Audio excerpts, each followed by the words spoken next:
Price the lord. Zion full gospel ministries of India, Thiruvananthapuram Nedumangad. Bible quiz. ഇയ്യോബിന്റെ പുസ്തകം 26 അധ്യായം മുതൽ 32 അധ്യായം വരെ. പ്രേതത്തെക്കുറിച്ച് പറഞ്ഞത് ആര്? ഇയ്യോബ്. ഏതു ദിക്കിനെയാണ് ശൂന്യത്തിന്മേൽ വിരിക്കുന്നത്? ഉത്തര ദിക്കിനെ. ഭൂമിയെ എന്തിന്റെ മേലാണ് തൂക്കുന്നത്? നാസ്തിത്വത്തിന്മേൽ. രഹബിനെ തകർക്കുന്നത് എങ്ങനെ? വിവേകം കൊണ്ട്. അവന്റെ കൈ ഡേഷ് കുത്തിത്തുളച്ചിരിക്കുന്നു. എന്തിനെ? വിദ്രുത സർപ്പത്തെ. വിദ്രുത സർപ്പത്തെ കുത്തിത്തുളച്ചത് ആര്? സർവശക്തൻ. ഇയ്യോബ് തന്റെ സുഭാഷിതം തുടർന്ന് ചൊല്ലിയത് ഏത് അധ്യായത്തിൽ? 27 അധ്യായത്തിൽ. ഇയ്യോബ് ദൈവത്തെ കൊണ്ട് സത്യം ചെയ്ത അധ്യായം ഏത്? 27 അധ്യായം. മരിക്കുവോളം എന്റെ നിഷ്കളങ്കത്വം ഉപേക്ഷിക്കയില്ല എന്ന് പറഞ്ഞത് ആര്? ഇയ്യോബ്. നിഷ്ഠൂരന്റെ മക്കൾ പെരുകുന്നത് എന്തിനു വേണ്ടി? വാളിനു വേണ്ടി. ചിലന്തിയെ പോലെ വീട് പണിയുന്നവൻ ആര്? നിഷ്ഠൂരൻ. പൊടി പോലെ വെള്ളിയും മണ്ണുപോലെ വസ്ത്രവും സമ്പാദിക്കുന്നത് ആര്? നിഷ്ഠൂരൻ. ഏത് കാറ്റാണ് നിഷ്ഠൂരനെ നശിപ്പിക്കുന്നത്? കിഴക്കൻ കാറ്റ്. വെള്ളിക്ക് ഒരു ഉത്ഭവസ്ഥാനവും പൊന്നിന് ഊതിക്കഴിപ്പാൻ ഒരു സ്ഥലവും ഉണ്ട് എന്ന് പറഞ്ഞിരിക്കുന്നത് ഇയ്യോബിന്റെ ഏത് അധ്യായത്തിലാണ്? ഇയ്യോബ് 28 അധ്യായത്തിൽ. ഇരുമ്പ് എന്തിൽ നിന്ന് എടുക്കുന്നു? മണ്ണിൽ നിന്ന്. എന്തിനെ ഉരുക്കിയാണ് ചെമ്പെടുക്കുന്നത്? കല്ലിനെ ഉരുക്കി. മനുഷ്യൻ ഏതിനാണ് അതിർ വെക്കുന്നത്? അന്ധകാരത്തിന്. എന്തിന്റെ ഒക്കെ കല്ലിനെയാണ് അങ്ങേയറ്റം വരെ ശോധന ചെയ്യുന്നത്? കൂരിരുളിലെയും അന്ധതമസിന്റെയും. പാറകൾ എന്തിന്റെ ഉത്ഭവസ്ഥാനമെന്ന് പറഞ്ഞിരിക്കുന്നു? നീല രത്നത്തിന്റെ. എന്ത് പൊടിയാണ് അതിൽ ഉള്ളത്? കനകപ്പൊടി. എന്താണ് വെളിച്ചത്ത് കൊണ്ടുവരുന്നത്? ഗുപ്തമായതിനെ. എന്തിന്റെ വില മുത്തുകളിലും വിലയേറിയതെന്ന് പറഞ്ഞിരിക്കുന്നു? ജ്ഞാനത്തിന്റെ. എവിടത്തെ പുഷ്പരാഗമാണ് ജ്ഞാനത്തിനോട് ഒക്കാത്തത്? കൂശിലെ പുഷ്പരാഗം. അവന്റെ കാറ്റിനെ തൂക്കി നോക്കുന്നു, വെള്ളത്തിന്റെ അളവ് നിശ്ചയിക്കുന്നു എന്നുള്ള വചനം ഇയ്യോബിന്റെ പുസ്തകത്തിൽ ഏതധ്യായത്തിൽ? 28 അധ്യായത്തിൽ. എന്താണ് ജ്ഞാനം? കർത്താവിനോടുള്ള ഭക്തി. എന്താണ് വിവേകം? ദോഷം അകന്നു നടക്കുന്നത്. പണ്ടത്തെ മാസങ്ങളെ പോലെ ആയെങ്കിൽ കൊള്ളായിരുന്നു എന്ന് ആഗ്രഹിച്ചത് ആര്? ഇയ്യോബ്. കഷ്ടതയ്ക്ക് മുമ്പ് ദൈവത്തിന്റെ ദീപം തലയ്ക്കുമീതെ പ്രകാശിച്ചത് ആരുടെ തലയിൽ? ഇയ്യോബിന്റെ തലയിൽ.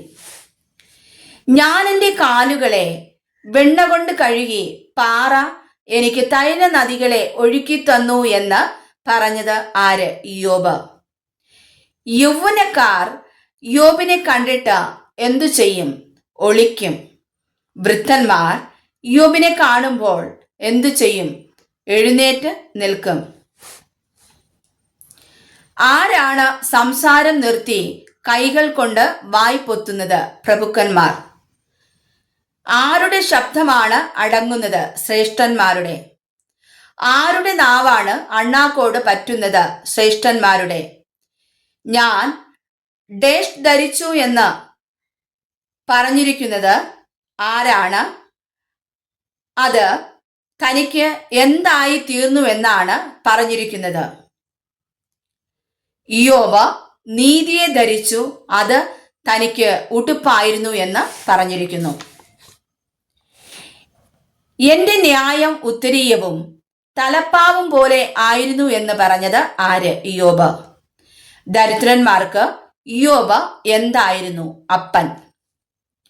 ആരുടെ അണപ്പല്ലാണ് ഇയ്യോബ് തകർത്തത്? നീതികെട്ടവന്റെ. ഏത് പക്ഷിയെപ്പോലെ ദീർഘായുസ് തനിക്കുണ്ടാകുമെന്നാണ് ഇയ്യോബ് പറയുന്നത്? ഹോൽ പക്ഷി. കുറുങ്കാട്ടിൽ എന്താണ് പറിക്കുന്നത്? മണൽ ചീര. എന്തിന്റെ കീഴെയാണ് അവർ ഒന്നിച്ചു കൂടുന്നത്? തൂവയുടെ. വലതുഭാഗത്ത് ആരാണ് എഴുന്നേറ്റ് കാൽ ഉന്തുന്നത്? നീചപരീക്ഷ. ഞാൻ ഡേഷിൽ എഴുന്നേറ്റ് നിലവിളിക്കുന്നു. എന്തിൽ? സഭയിൽ. എന്താണ് കറുത്ത് പൊളിഞ്ഞു വീഴുന്നു എന്ന് ഇയ്യോബ് പറയുന്നത്? ത്വക്ക്. എന്റെ കിന്നരനാദം വിലാപമായും എന്റെ കുഴലൂത്ത് കരച്ചിലായും തീർന്നിരിക്കുന്നു എന്ന് പറഞ്ഞതാര്? ഇയ്യോബ്. ഇയ്യോബ് എന്തുമായാണ് നിയമം ചെയ്തത്? കണ്ണുമായി. നീതി കെട്ടവനെ എന്താണ് ഉയരത്തിൽ നിന്ന് ലഭിക്കുന്നത്? അപായം. ഇയ്യോബ് തന്റെ എന്തറിയാൻ ദൈവം തൂക്കി നോക്കട്ടെ എന്ന് പറയുന്നു. പരമാർത്ഥത. എന്റെ ഭാര്യ മറ്റൊരുത്തന് മാവ് പൊടിക്കട്ടെ, അന്യർ അവളുടെ മേൽ കുനിയട്ടെ എന്ന് പറഞ്ഞതാര്? ഇയ്യോബ്. ഞാൻ ആദാമിനെ പോലെ എന്റെ ലംഘനം മൂടി എന്ന് പറഞ്ഞതാര്? ഇയ്യോബ്. ആരാണ് അന്യായ രേഖ എഴുതിയത്? പ്രതിയോഗി. ഗോതമ്പിന് പകരം കാരമുള്ളും യവത്തിനു പകരം കളയും മുളച്ചു വരട്ടെ എന്ന് പറഞ്ഞതാര്? ഇയ്യോബ്. ഇയ്യോബിന്റെ വചനം അവസാനിച്ച അധ്യായം 31 അധ്യായം. എന്തുകൊണ്ടാണ് 3 പുരുഷന്മാരും ഇയ്യോബിനോട് വാദിക്കുന്നത് മതിയാക്കിയത്? ഇയ്യോബിന് തനിക്ക് തന്നെ നീതിമാനായി തോന്നിയതുകൊണ്ട്. ആരുടെ കോപമാണ് ജ്വലിച്ചത്? എലീഹൂവിന്റെ. എലീഹൂവിന്റെ അപ്പന്റെ പേര് ബൂസ്യനായ ബറഖേൽ. ബറഖേലിന്റെ വംശം ഏത്? രാം വംശം. ഇയ്യോബും സ്നേഹിതന്മാരും തന്നെക്കാൾ പ്രായമുള്ളവരാകൊണ്ട് സംസാരിപ്പാൻ താമസിച്ച വ്യക്തി ആര്? എലീഹു. പ്രായം സംസാരിക്കുകയും വയോധിക്യം ജ്ഞാനം ഉപദേശിക്കുകയും ചെയ്യട്ടെ എന്ന് വിചാരിച്ച വ്യക്തി ആര്? എലീഹു. മനുഷ്യന് വിവേകം നൽകുന്നത് എന്താണ്? സർവശക്തന്റെ ശ്വാസം. എന്റെ ഉള്ളം അടച്ചുവെച്ച വീഞ്ഞുപോലെ ഇരിക്കുന്നുവെന്ന് പറഞ്ഞത് ആര്? എലീഹു. മുഖസ്തുതി പറഞ്ഞാൽ സൃഷ്ടാവ് ക്ഷണത്തിൽ എന്നെ നീക്കിക്കളയുമെന്ന് പറഞ്ഞത് ആര്? എലീഹു.